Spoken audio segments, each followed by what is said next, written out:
Good day to all my friends, subscribers and viewers. So we have another listing guys. This is 12,838 square meters. So this is an overlooking sea view. Located in Barangay Kabantian, Gindulman, Bohol. So Kabantian ni guys. So naay mga foreigner oh. Kana foreigner na. May kapalit po diri sa ubos, foreigner sa ni. O nya tos unahan pa. So meaning pero actually guys, tingata kay mga foreigners nakabay, nakapalit, pero it doesn't mean nga foreigners are allowed to buy, no, but they have a Filipina wife. Minyo na sila mga Pilipina guys, mo na nga kuan na sila kanang kuan na lang ba, murag ato na lang giingon nga foreigner na actually mga Pilipina ni sila na minyo og foreigner. Ya kini sad nga atong gibaligya guys, kuan sad ni siya kanang foreigner sad ni siya nga naminyo og Pilipina. So, ang presyo niya 5.5 million pesos. So, wata kay bao kumingon siya nga negotiable, basta ako siyang gitagaan og presyo, pero ningon siya nga I better have 5.5 million pesos net. So, if just in case no, ganahan gyud tano kay sa iyahang kuan man gud guys kanang balanse, maayo na gyud kay na nga presyo. Actually di man kay tanto layo sa highway kana di ana anda na yung mga white sand beaches facing Mindanao Sea.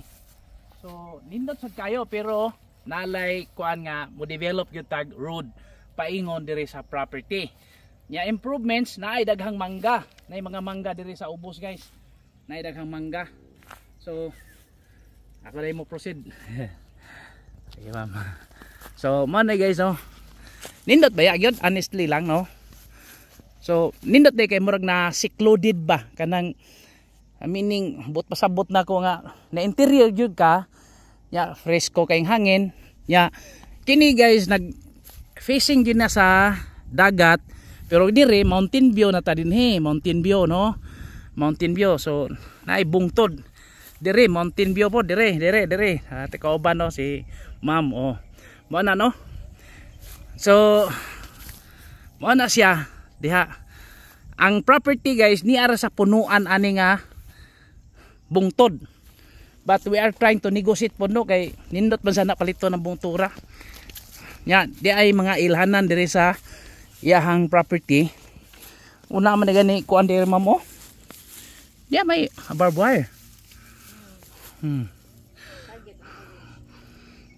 Nana siya ay perimeter fence pero murag naputol ang barbed wire.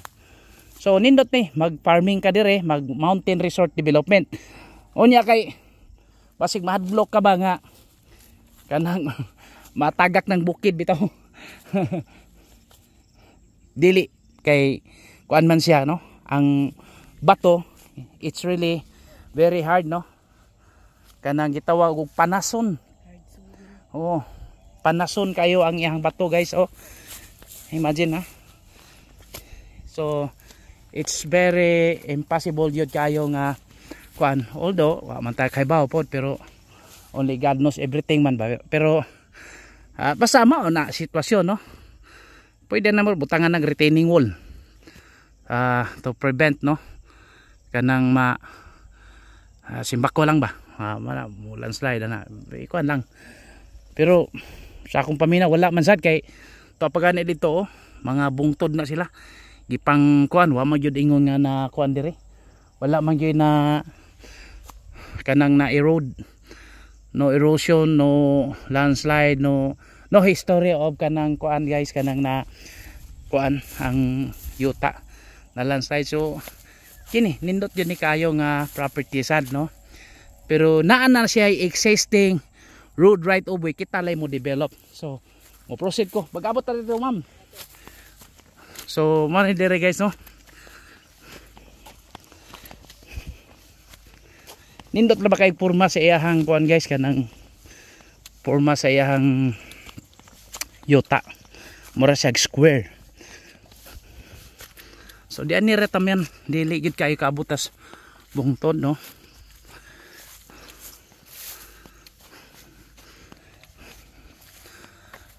Basta diri ra sa paanan at the lowest portion of the mountain Ratataman. So dito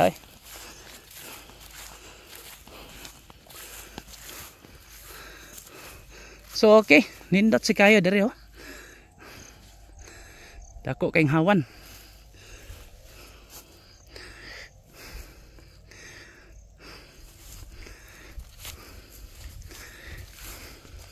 Kanang bungtod yan na is part of the property kana. Sayang lang kayo atong road, atong drone.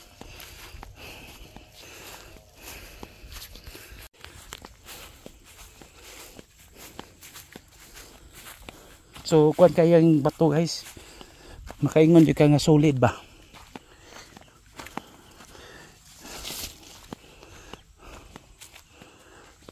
Itom nga bato. Ligon. Hard.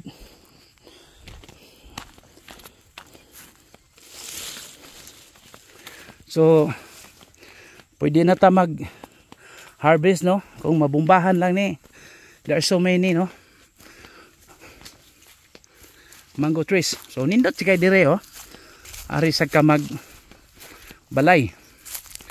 Kay niabot man ni dito ang the boundary is at the kuan man. At the kuan. Oh.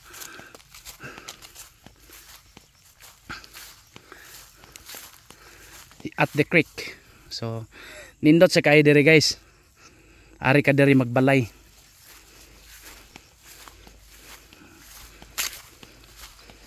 See?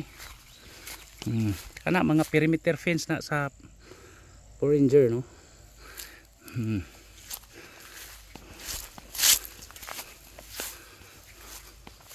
So kiring apart guys, appeal pa na siya. So kining lumboy guys mo ni katong replacement ni sa tobacco no, katong mga sigarilyo, mahal na mga sigarilyo, tag 10 pesos naman ang steak. Ang uban kanang lumboy mo kuan, dahon sa lumboy mo gi. So meaning magamit yun. So nindot yan property oh.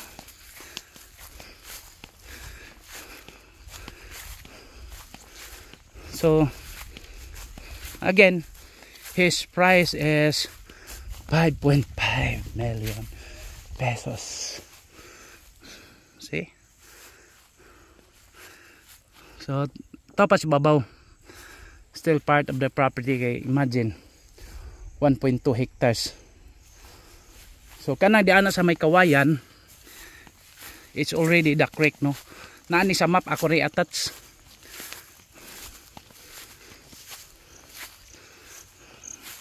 Regarding negotiation guys, ako lang yung ihatag sa owner.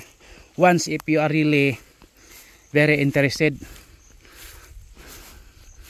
ako yung kuan kan kamon lay magsabot, although wala man koy problema parte sa among komisyon. Hangat.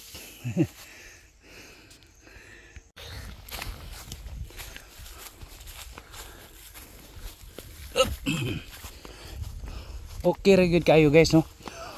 Water mag-deep well jud ka dire kay I noticed that they have supply man pod sa water line connection, but better you have your own deep well. You can have your own deep well. So it depends upon on your kuan guys design no, landscaping. So nindot baya gyud. Coconut trees ani, I think it's 20 pieces. Coconut trees, sorry. Mango trees. Din coconut trees wala na tay. Ana pa man dito oh, to sa boundary sa kuan. Gamay na lang.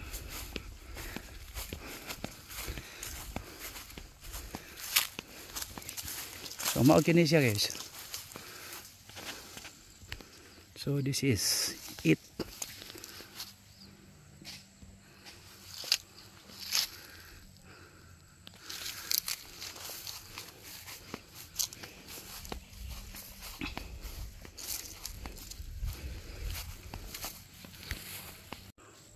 So guys, kaning bungtod nga gamay guys, apil pa ni siya guys, kani. Nindot na maghimo kag rest house didto. Kana.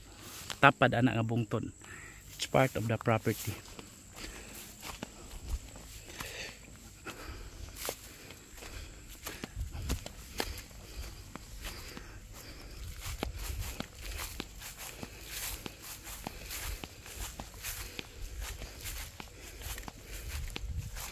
So Gemilina tray pwede magamit nimo if you are planning to build a house.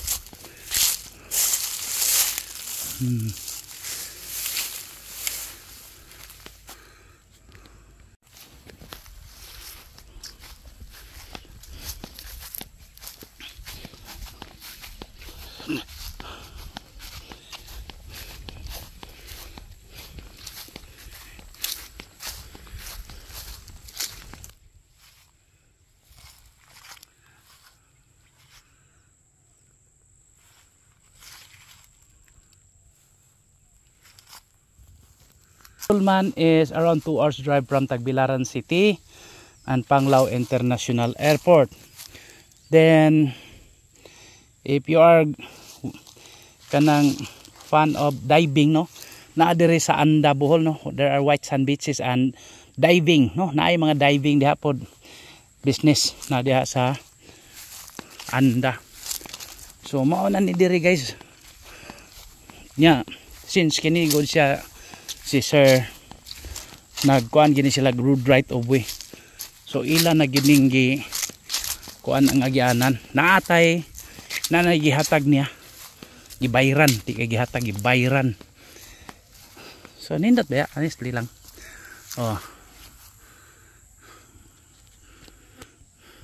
Gusto kag safety, palayo ka gamay sa bungtod. Layo ra ka ito, mag retaining wall lang ka dito sa boundary. Pero ligoon kay na guys, much better kung makuha na mo kisitag iya na amo ang suway ni gusit basin daig baligya pod. So I think this is the last part diri ang road right of way kinang naibaka dinhi. Murag dias baka ma'am ang road right of way, di aring baka mao ni dire nya street na niya ito dito ba di magjimili na galinya.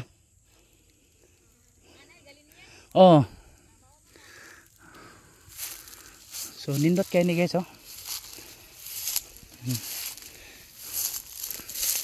nya kining perimeter fence mo lagi na foreigner sad ang naka white Pilipina mo siya nakapalit. So okay sad kaayo, no, nya boundary dyan na nga side is creek.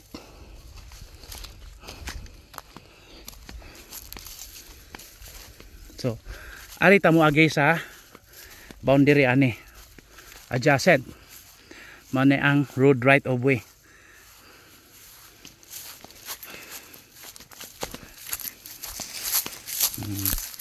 See,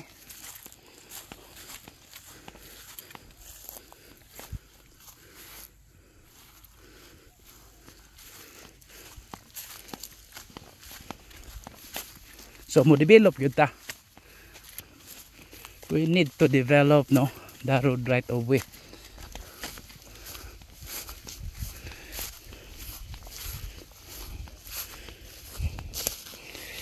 Sa kang muhon na ni. So man na siya guys. Diara.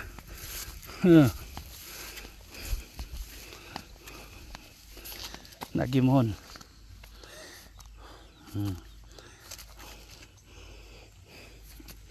At least sure na, no? Why problema? Dai mohon diari. Dai mohon. So di ani guys, no. Mani ang road right of way. Ari ka mo develop, no? Hantod maabot ta dito. Okay. It's another property na. So mana ni ang road right of way guys, katunggikan ta dito, no? So dire na. So mo develop kita guys. Oh, na sa latlan. Pero gabakilid ra ba ni? May tag diri dapita kay okay ra. Aw, sabagay. Wa man nailisod sa heavy equipment. So mo ni ang bulldozer nun kini dako masad.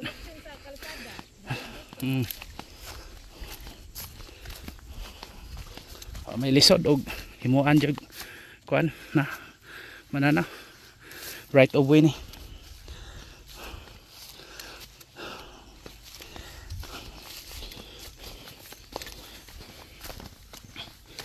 So fresh air, preskong hangin, way makatugaw, matulog ta, we can sleep well,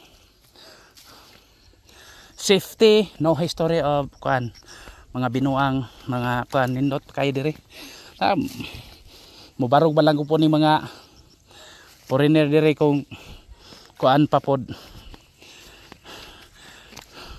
delikado ang lugar, malit dire. So mana ni siya guys. Asa binuldos? Kanang tubangan. So no trespassing na ta. So mana na guys no? Mana na dia ta magagi. Paingon dito sa bungtod oh. Nya mo ni dire start din he. Paingon dito. So see.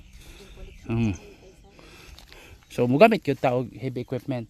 So this is a common road connecting to the concrete road. So man ni sistema. Okay, mo presente gamay. So mo ni guys paingon dito no. So kini this is a common road. Na sila yung mga kasabutan ani no sa moagi dito. So they can be kanang mag-amutay ba kanang mag to concrete the road no. They are going to kuan sa tawag aning race pans no. Kuan sila fans kaya pila ra man na no? So nindot kayo. So din hilang paingon dito. Malantaw raman. Sige lang next time basin makadako na kog drone pohon. Malaking Ginoo. Okay. Thank you. Happy viewing. So this is the national highway guys. Approximately 1.3 kilometers from the property. 1.3 good. Para pod mga 1.5. Ano yan? Let's say 1.5 pero taas yung 1.5, 1.3. Then dire, hindi kayo mag-standby dire. Risk on hangin. Then dagan sa mga fishermans din no. Pwede ka dire mang kuha pod og mga kuha. Dagat mo na ya, pwede ka mano ya. So okay ra gyud kayo ang atong location guys. Pwede ka mag-standby dire during night time kay ba. So presko gyud kayo. Thank you.